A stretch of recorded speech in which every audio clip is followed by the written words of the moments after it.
Okay, hello everybody. Yeah, we are just in a kind of revision that we start to talk about the ISLM model, which we have also already seen in our introductory courses. But now I did it in a somehow more analytical way so that we took the general functions and we solved the model, so to speak, just with the general dependencies in the goods market and in the money market that we just took the partial derivatives in order to derive in general the negative slope of the IS curve, and in the money market also using the positive dependence on income and the negative dependence on interest rates in order to obtain this positive slope of the LM curve. This was also a revision of the graphical derivation, which we have done in the introductory course, also the graphical derivation of the IS curve. And yeah, then we end up with the overall general equilibrium in our economy in the ISLM model, giving us the equilibrium interest rate and equilibrium income. And yeah, then it is interesting how we can determine the direction of economic policy within this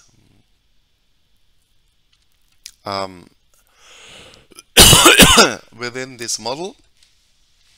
And for this we took the overall equations of our two functions, the LM curve and the IS curve, and then we started that we said in this case, okay, we want to know what happens if the central bank is increasing the monetary base, and this means that now the change of money is not zero anymore, and after some calculations, which is giving us a linear system of two equations and two variables, and this then we could solve, and together with all our assumptions of negative dependence on investment, on interest rates, positive dependence of consumptions on income, and also that this dependence is smaller than zero, negative dependence of money demand on interest rate, and positive dependence of money demand on income, we could overall, in a general way, show that the change of income with respect to a change of positive change of money is also positive, so that we obtain then the solution that increasing the monetary base will somehow push our economy. And especially with this case we will deal in the following. But if we go into more detail to this, Here we show the same for fiscal policy, but today in the following we will mainly deal with the monetary policy case.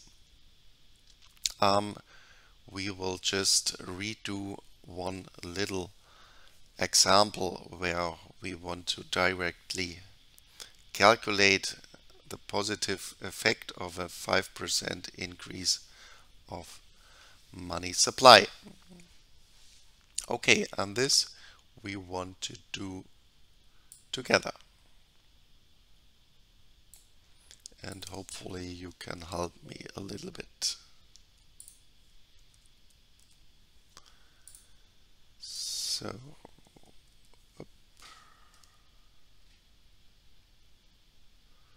I need only this and yep, and the rest we can skip. Let's do it a little bit smaller.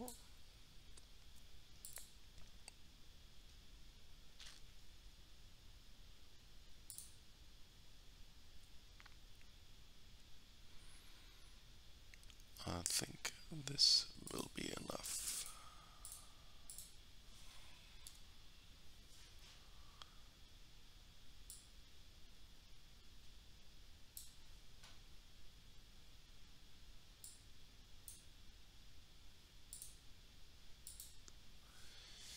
So, given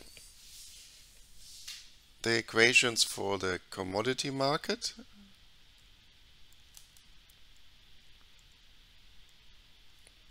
and this are the equations and parameters for the money market, we at first have to derive the IS and the LM curve. And what was the condition determining the IS curve? Can you help me with this?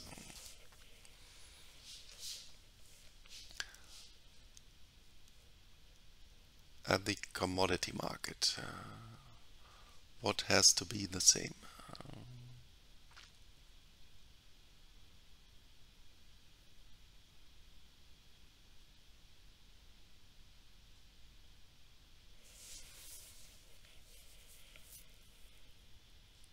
In general, in order to determine an equilibrium, we always have to set two things equal.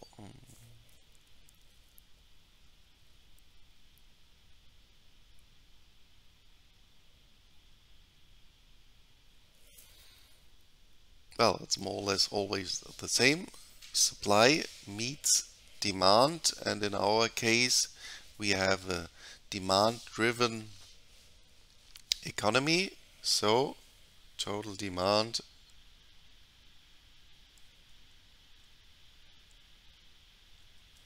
meets total production.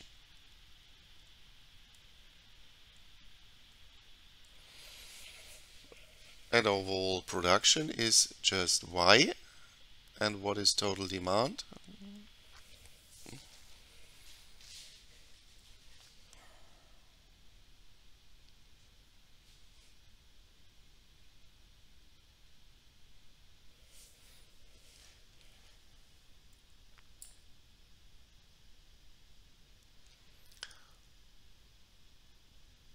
Well, a demand-driven economy means we have to add up consumption, investment, and government expenditure. So C plus I plus G. And for this we can just put in our numbers or our function. So we obtain 300 plus 0.7 y plus 100 minus 200 I plus 50 equals y. And this we just solve for y.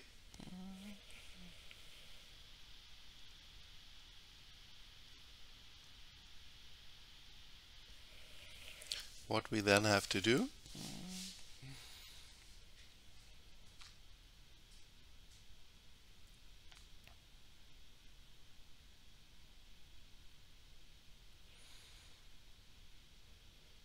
well, we just have a look for all parts of our equation where we find y, and this is here and here, so minus 0.7y, and then we can also add up all fixed numbers, and this is the 300, the 100 and the 50, so we obtain 300, 400, 450 minus 200i equals 1 minus 0.7 times y. This is 0.3, so we multiplying then in order to get only y on one side of our equations times 10 over 3.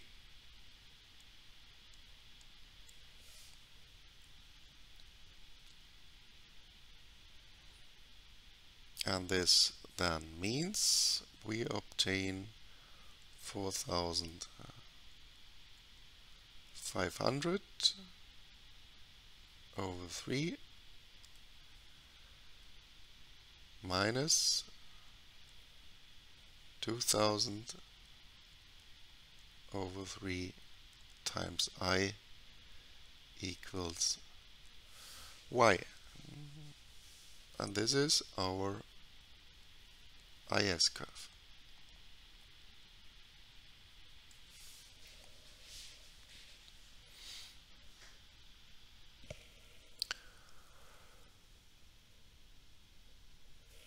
LM curve, what was there the condition?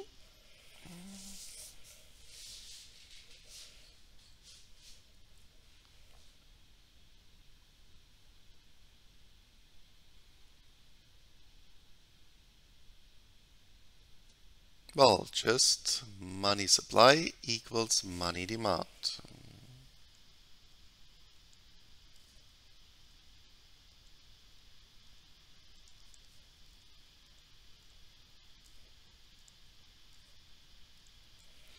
Well, money supply, nominal amount of money 100 divided by the price level gives real money supply. So 200 over 1 equals our demand function. 2y minus 1000 I, and this we also solve for y. How do we solve this for y?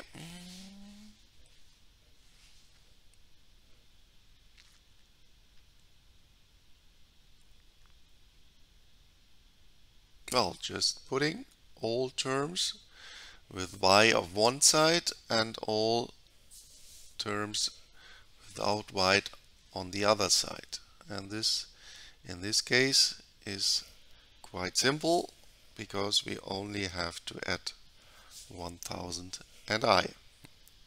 So plus 1000 I, then we obtain 200, 200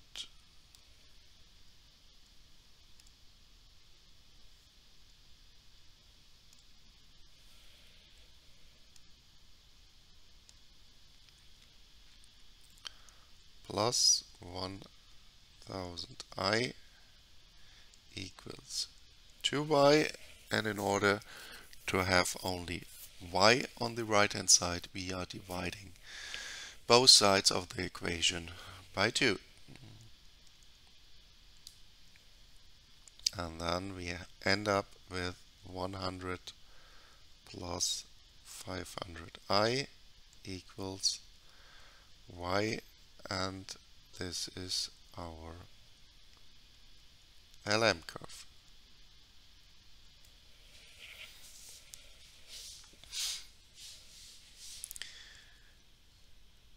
How do we obtain then our overall equilibrium?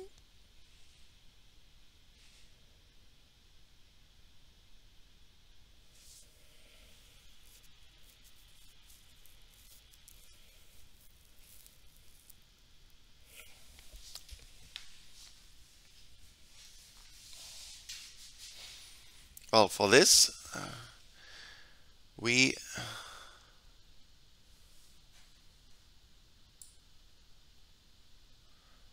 oh, I have to look up in the right way the chat, but you can also just open your microphone and directly talk to us. So with equalize, I think you mean that we just equalize both markets. So we are taking the money market equilibrium represented by the LM curve and the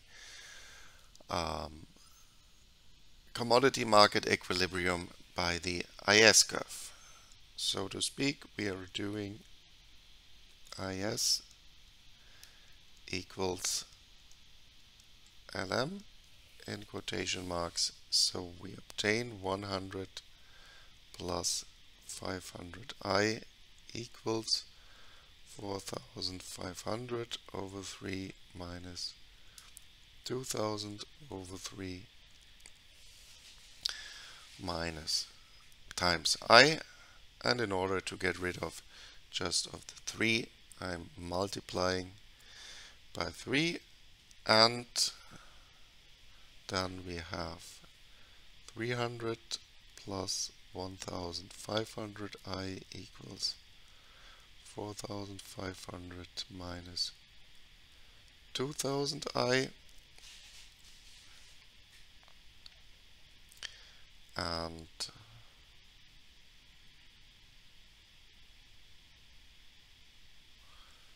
then minus 300 and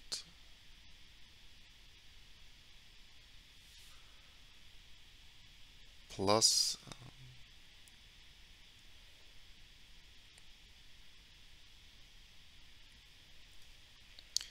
2000.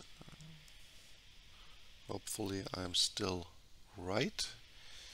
You are controlling me.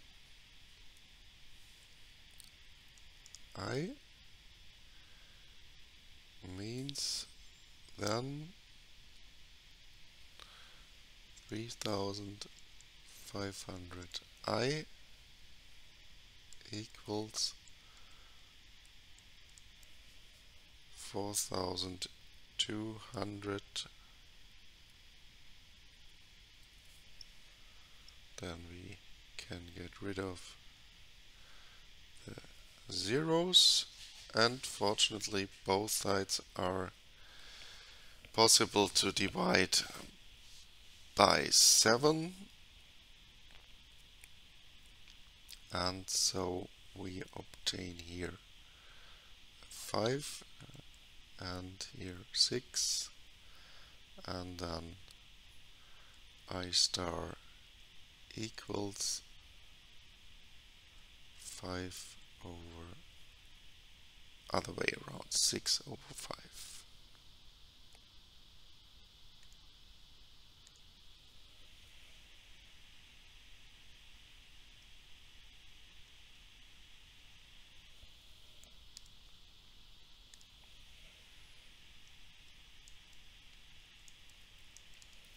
Equals 1.2. And in order to obtain the equilibrium, y star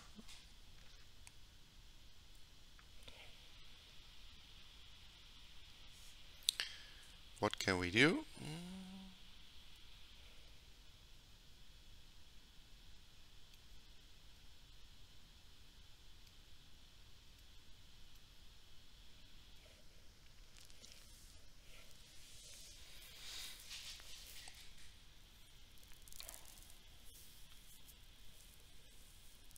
Well, just inserting in LM or IS.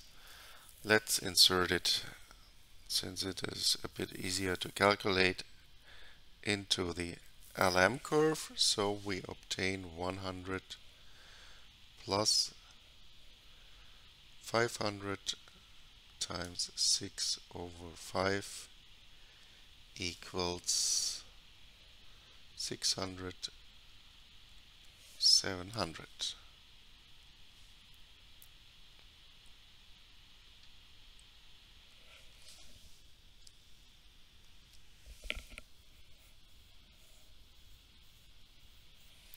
So, and now what happens if we are increasing money supply by 5%?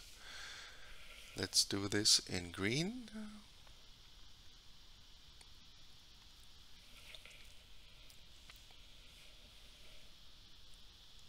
So M plus 5%.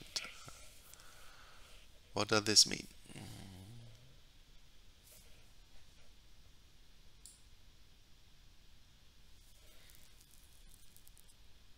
So now I see something. I always have to move it.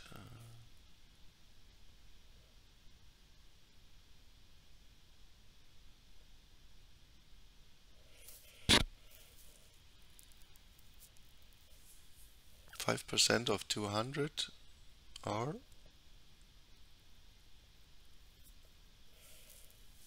or is,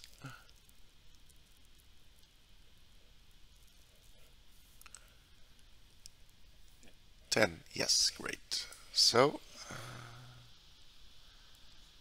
delta M equals 10. Well, and all this we can feed into our calculation. So here we need a 10. Here we need a 10. Then dividing by 2 means this would be a 105. Then we go to the equation of IS and LM. So here we have 105. This would be 315.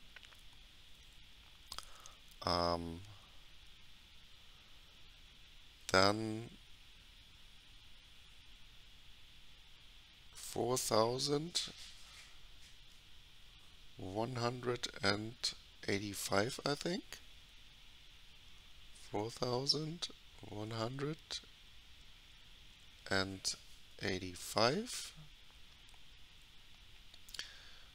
Well, and now it is too hard to do it in my head. So let's just calculate this. Oops.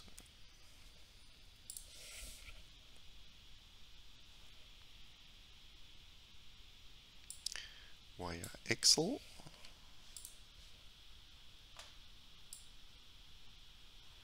So 4,185 over 3,500. 4,185 over 3,500 is 1.196. So this would be then I delta M star equals 4185 over 3,500 equals 1.196. And inserting this, we obtain delta M is 105 plus 500 times 185 over, and this is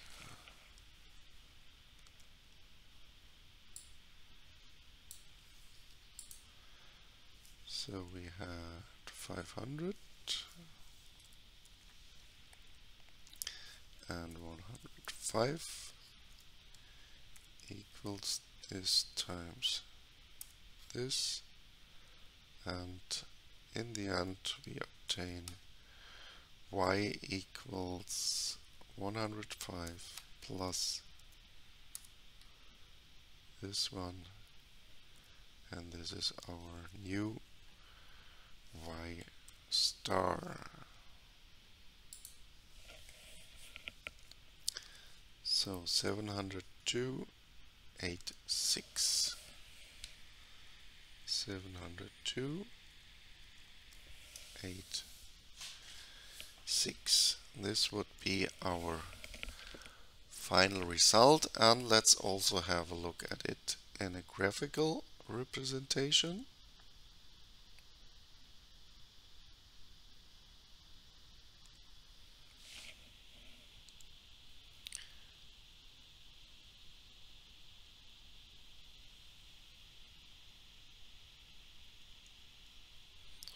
So I and y. The IS curve is here, and for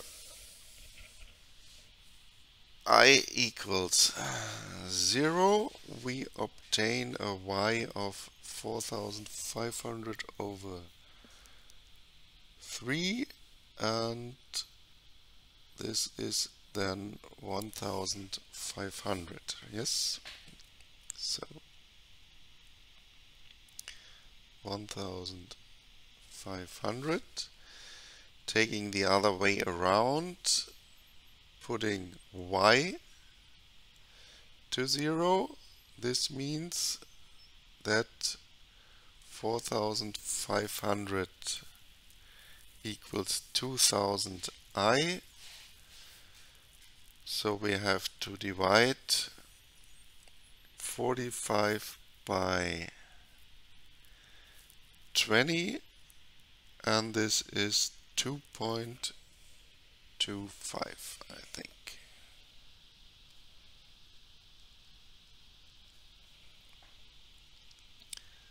So this would be our IS curve. And the LM curve is for I equals 0, we obtain 100. So where is it roughly? Then this would be 1500, then maybe here. 100. Well, and in order to obtain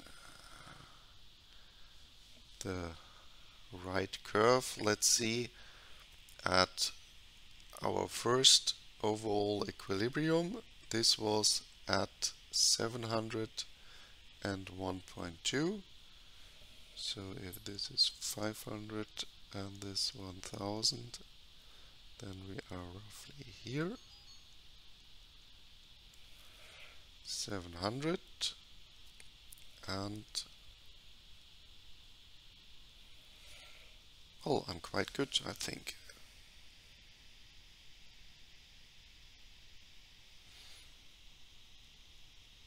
In my diagram, 1.2, I star, and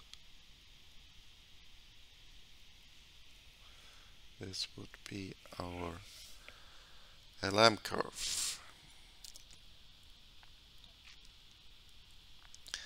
And then what happens if we are increasing by delta M.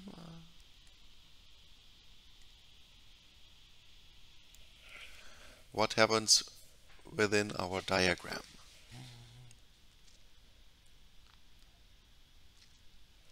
Look at the new LM curve.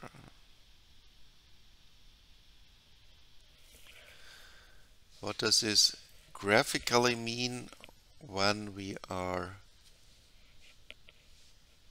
increasing this part by 105 and taking still the same slope of 500?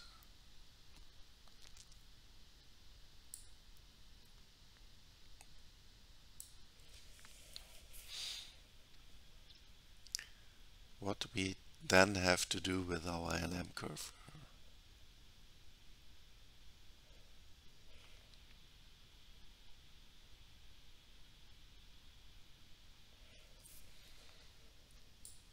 Yeah, we have to shift it, but I want that you go into more detail. In which direction and qualitatively you can also be, yeah, or go into more detail. I can shift it upward, right, I can do a rotation.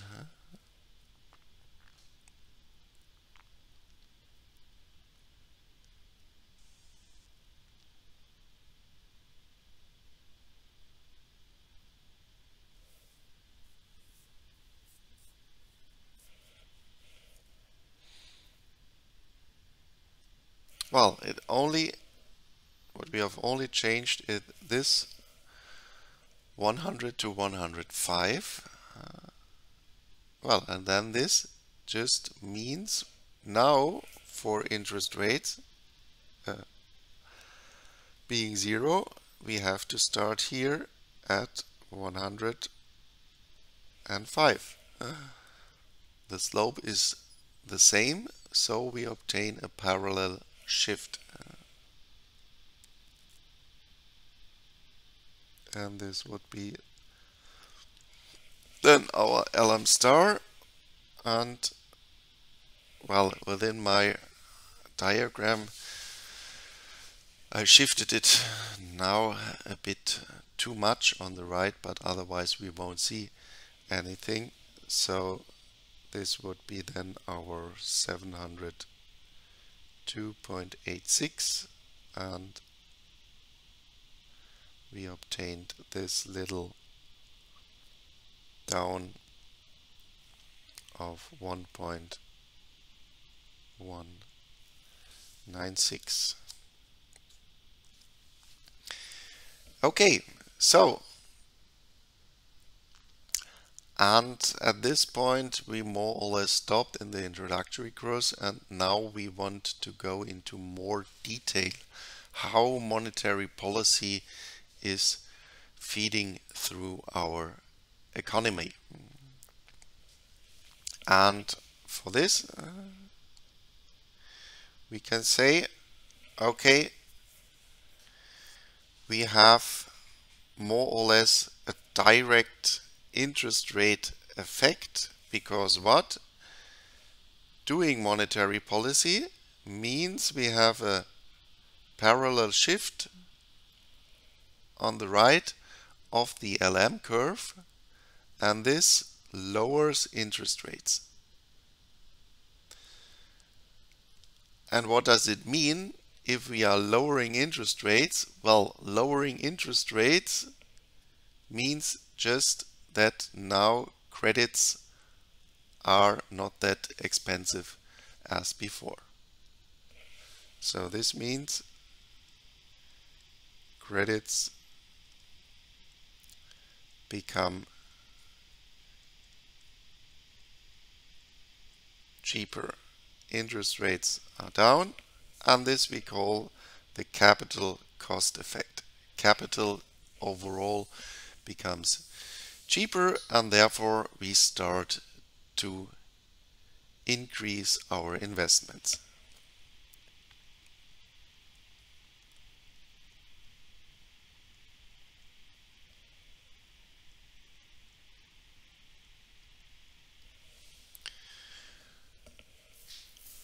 But what does this also mean? Well, we have an indirect interest rate effect. Because of what? Well, we are now thinking in alternatives, and this means we will, given our income, start to substitute to within our portfolio to investments which are now cheaper, and therefore we have a shift in our distribution.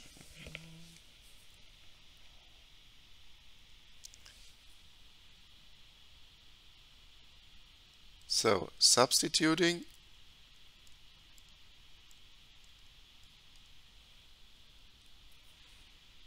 to cheaper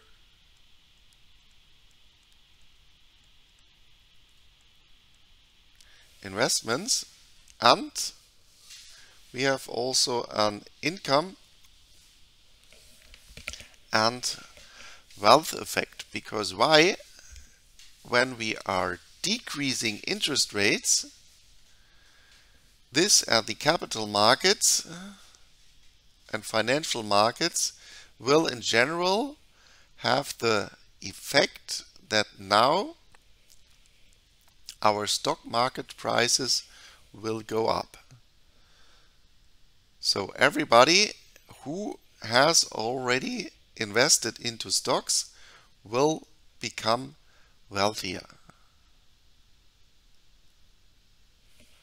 And if we look at this in more detail, then we can say, well, central banks are decreasing interest rates via increasing the monetary base. This means refinancing costs will decrease, credit interest rates will come down, and this will mean that we are financing more investment and more consumption via credits. This is what the argumentation which we actually see in Europe, where we stopped the increase of the interest rates and started to come down, and also in the United States they are even a bit faster than we. They decreased the interest rates just a little bit more than in Europe, and well, let's see what will happen due to the change in the White House. So this would be our direct effect. Now go into more detail with the substitution. As I mentioned it, the rate of return of bonds is falling.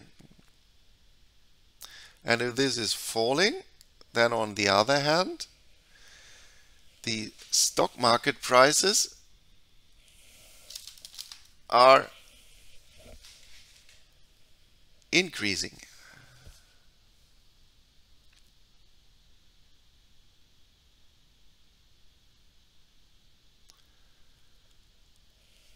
And this means the income of stock owners will increase. And then you can remember your micro course. If, so to speak, your income is increasing, then you are increasing your demand for normal goods. And normal goods are the most goods which we have in our economy. So, in general, the demand for investment and consumption will overall increase.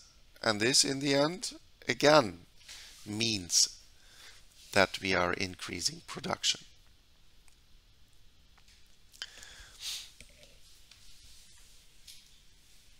what does it also mean?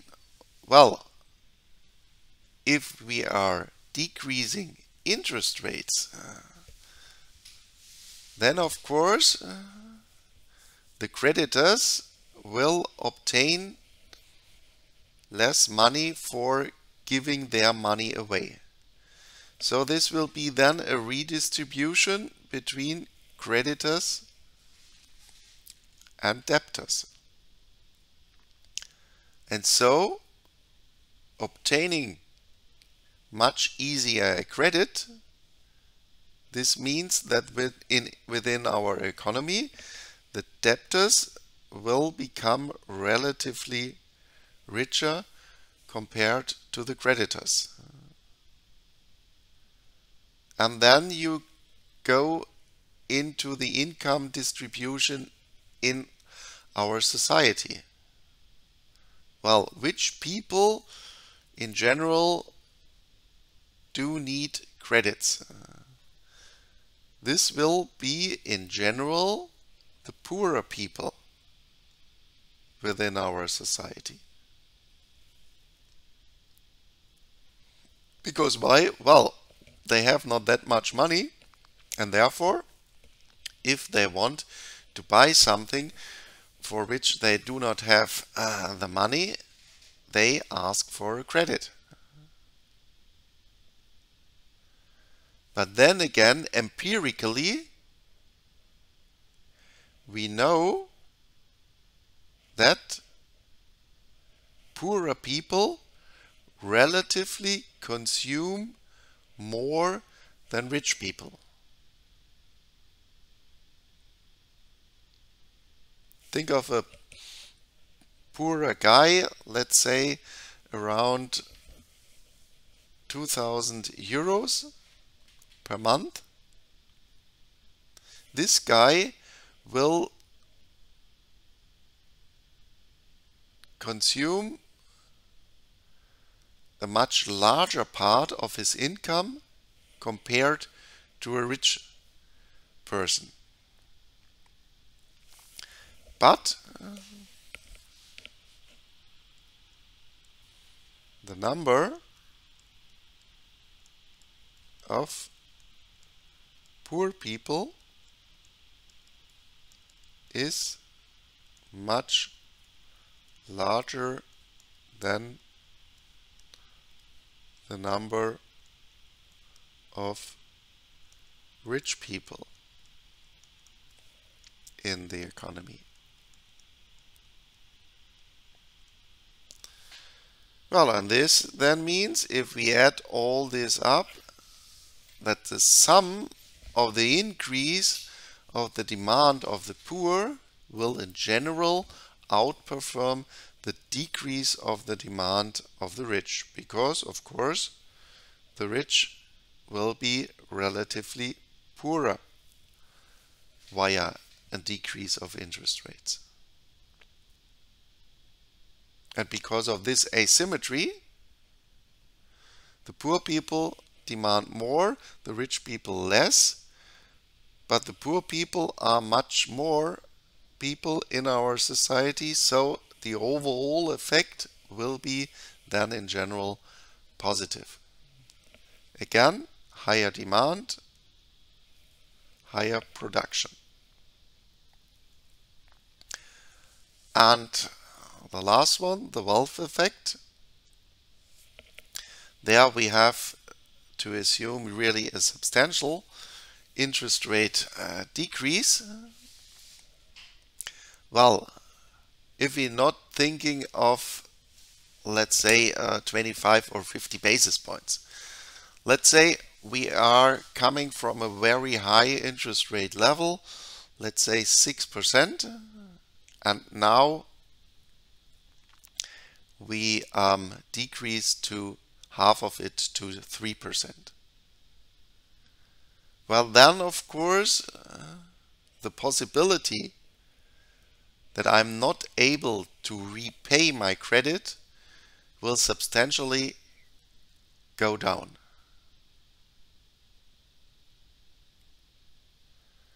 Well, and if this illiquidity risk substantially decreases,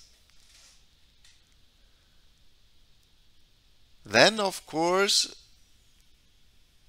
within our economy I will have a boom, especially for long-term investments, or for consumptions of durable, of long-term consumption goods. Well, and what are these goods in general? Well, this is in general the investment into the construction sector, in the real estate sector. Well, and then if you think of the macroeconomic part of the construction sector, of the real estate sector, this is roughly between 5 and 10% of GDP overall. And this is quite often the case, although it takes a little bit longer that a boom in a society is really pushed by a substantial increase in the real estate sector, in the construction sector. Because then you have really these long-term demand. It takes a little bit longer to build houses, and for building houses you need large machines, you need sand, you need all the inputs, and this overall will then push our economy. And so overall we could say, well, not only via this direct effect, we have, so to speak, 1, 2, 3 and 4 different channels how these interest rate decrease will feed through our economy.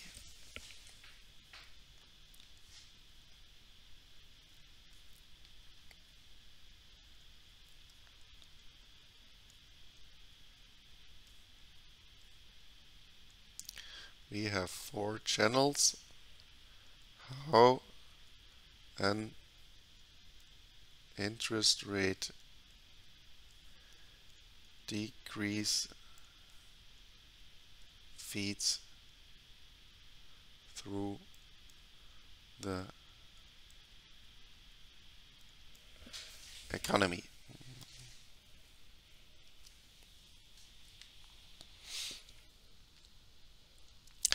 Well, this seems quite good, because then we could say if our economy functions like this ISLM model, then we always more or less can start to push our economy by printing money. But of course, you know that reality is not that easy, that we just can start to print money and with this we can push the economy. And therefore I want to talk to you about the so-called liquidity trap. What is the liquidity trap? Well, actually we had a kind of this liquidity trap for almost 10 years in the aftermath of the financial crisis. We dropped interest rates down to 0%,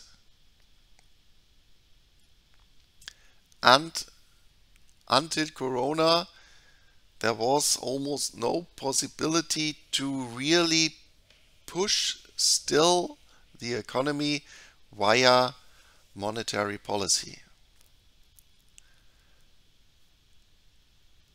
And what is the reason for this? That within a scenario where we have very low interest rates, nominal interest rates around 0%, that we then cannot push our economy anymore. The reason for this is that, well, in order to push the economy, what do we have to do? We have to start to consume and to invest. We have to go to our bank, looking at our banking account. Maybe there we have 50 or 100,000 euros. Take this money and start to buy real goods. Well, but what is the case if interest rates are zero? Then the choice between taking the money and shifting it to investment, for example, to buy stocks, to buy bonds,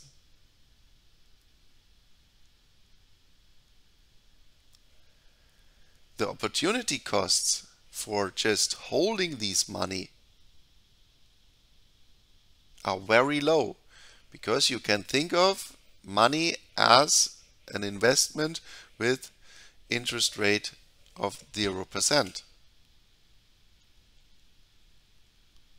Or also in the income effect, we argued that low interest rates means an increase or very high stock market prices. So in this scenario with very low interest rates, we are already in a situation with very high stock market prices. Well, and what do we think if we have a very high level at the stock market? Many people in the financial markets would expect that tomorrow stock market prices will fall. And what do I do then with my liquidity, with my money? Well, I think, I don't want to invest in these very high level stock market prices. If I expect that stock market prices will fall tomorrow, then I will keep my money in order to have this money to invest tomorrow into the low level stock market prices. So within such a situation, we could say that money demand would be highly elastic with respect to a change of interest rates. Well, and if this is really highly elastic, then graphically, in this case, our money demand function would look like this. So in this case here, at low interest rates, highly elastic, so more or less a horizontal line or horizontally development of money demand with respect to interest rates.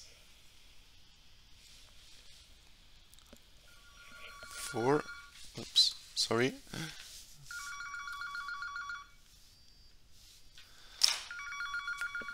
Sorry, I have to go there because my mom is in hospital.